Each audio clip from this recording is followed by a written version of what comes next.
અને હવે પ્રતિબંધિત ચાઇનીઝ લસણની વાત કરવી છે। જી હા, સુરતમાં પ્રતિબંધિત ચાઇનીઝ લસણનો જથ્થો જપ્ત કરવામાં આવ્યો છે।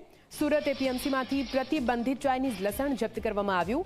10 લાખ રૂપિયાની કિંમતનું 2150 કિલો ચાઇનીઝ લસણ જપ્ત કરવામાં આવ્યું છે। એક તરફ દેશમાં ચાઇનીઝ લસણના વેચાણ પર પ્રતિબંધ મૂકવામાં આવ્યો છે, જો કે સુરત એપીએમસીમાંથી 2150 કિલો ચાઇનીઝ લસણ મળી આવતા અનેક સવાલ ફરી એકવાર ઊભા થઈ રહ્યા છે। હાલ તો આ તમામ ચાઇનીઝ લસણના જથ્થાનો નાશ કરવામાં આવી રહ્યો છે।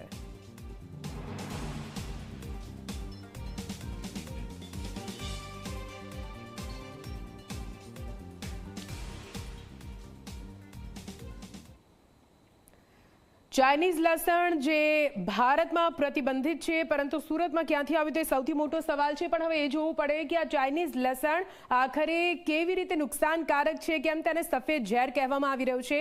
અમે તમને ગ્રાફિક્સના માધ્યમથી સમજાવવાનો પ્રયત્ન કરીશું। ચાઇનીઝ લસણ કેમ જોખમી સાબિત થઈ રહ્યો છે, ચાઇનીઝ લસણ જે ખાવાથી અનેક એવી બીમારીઓ થઈ શકે છે। ભારતમાં 2006માં પ્રતિબંધ મુકાયો હતો આ ચાઇનીઝ લસણ પર। ચાઇનીઝ લસણમાં ફૂગની સંભાવના વધુ હોય છે, એટલે કે તમારા ઘરે જે લસણ પડેલું છે તેમાં ફંગસ થાય ને ફંગસવાળું લસણ તમે ખાઓ છો તો તે તમારા આરોગ્ય માટે જોખમી સાબિત થઈ શકે। જંતુનાશકોનું પ્રમાણ પણ ચાઇનીઝ લસણમાં ખૂબ જ વધારે હોય છે। નેપાળ, બાંગ્લાદેશ થઈને ચાઇનીઝ લસણ ભારતમાં આવતું હતું, જો કે તેના પર પ્રતિબંધ વર્ષ 2006થી મૂકી દેવામાં આવ્યો હતો।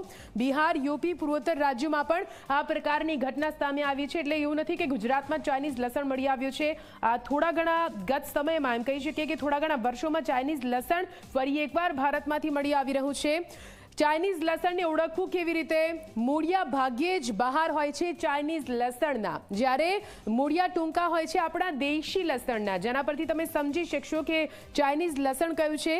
ચાઇનીઝ લસણ એકદમ સફેદ અને રાતા કલરનું હોય છે, જ્યારે આપણું જે લસણ હોય છે ઓફ વ્હાઇટ અને થોડું પિંકિશ કલરમાં જતું હોય છે। ચાઇનીઝ લસણની મોટી મોટી કળીઓ હોય છે, જ્યારે દેશી લસણની નાની કળીઓ હોય છે। આપણને એમ થાય કે મોટી કળીઓવાળું લસણ છે એટલે સારું હશે, પણ એ ચાઇનીઝ લસણ હોઈ શકે છે। ચાઇનીઝ લસણની ગંધ ઓછી આવે છે, જ્યારે જે આપણું દેશી લસણ હોય છે તેની એક કળી પણ આપણે તોડીએ છીએ તો તેમાંથી ભારોભાર લસણની સ્મેલ આવશે। તીખાશ ચાઇનીઝ લસણમાં ઓછી હોય છે, જ્યારે દેશી લસણની તીખાશ તે વધારે હોય છે।